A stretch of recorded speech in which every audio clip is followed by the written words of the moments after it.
আগামী পবিত্র ঈদ উল ফিতরকে সামনে রেখে মানবিকতার উজ্জ্বল নজির গড়ল স্বেচ্ছাসেবী সংস্থা সমাজের বন্ধু মোরা।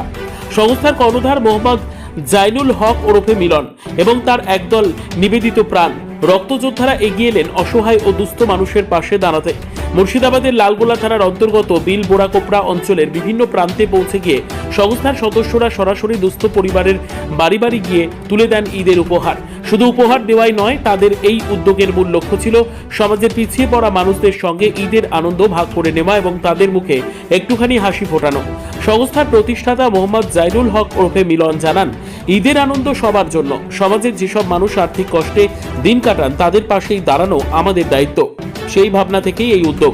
এদিন প্রায় ৮০টি দুস্থ পরিবারের হাতে তুলে দেওয়া হয় ঈদ কিটস, যার মধ্যে ছিল নিত্য প্রয়োজনীয় খাদ্য সামগ্রী ও ঈদ উদযাপনের প্রয়োজনীয় কিছু সামগ্রী। সংস্থার এই মানবিক উদ্যোগে খুশি স্থানীয় বাসিন্দারা। তারা জানান, ঈদের আগে এমন উদ্যোগ সত্যি প্রশংসনীয় এবং সমাজের জন্য একটি অনুপ্রেরণা। মানবিকতার এই দৃষ্টান্ত আবারও প্রমাণ করলো একটু সদিচ্ছা থাকলেই সমাজে ইতিবাচক পরিবর্তন আনা সম্ভব।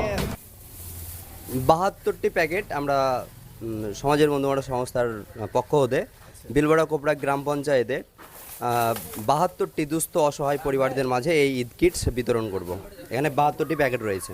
যে লক্ষ্য উদ্দেশ্য যে এই আজ আমরা বিলবোরাকোপড়া গ্রাম পঞ্চায়েতের প্রায় হাফ অঞ্চলে মানে প্রায় 7টি ওয়ার্ডে আমরা দুস্থ অসহায়দের পাশে দাঁড়ানোর চিন্তা ভাবনা নিয়ে কাজ করছি।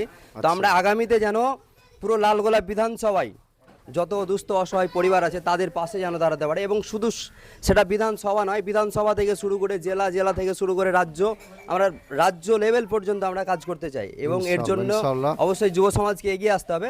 আর তারপরে আমি যেটা বলবো যে আজকের যে উদ্যোগ, এই উদ্যোগে বিশেষ করে যারা সমাজের বন্ধুমহল সংস্থার সদস্য, যারা তাদের কষ্টে অর্জিত হাড় ভাঙা শ্রমের পারিশ্রমিক এর যে কিছু অংশ 50, 100, 200, 500 দিয়ে এই যে দুস্থ অসহায় পরিবারদের পাশে দাঁড়িয়েছেন, তাদের আমার বা আমাদের সংস্থার পক্ষ হতে আন্তরিক শুভেচ্ছা এবং সালাম।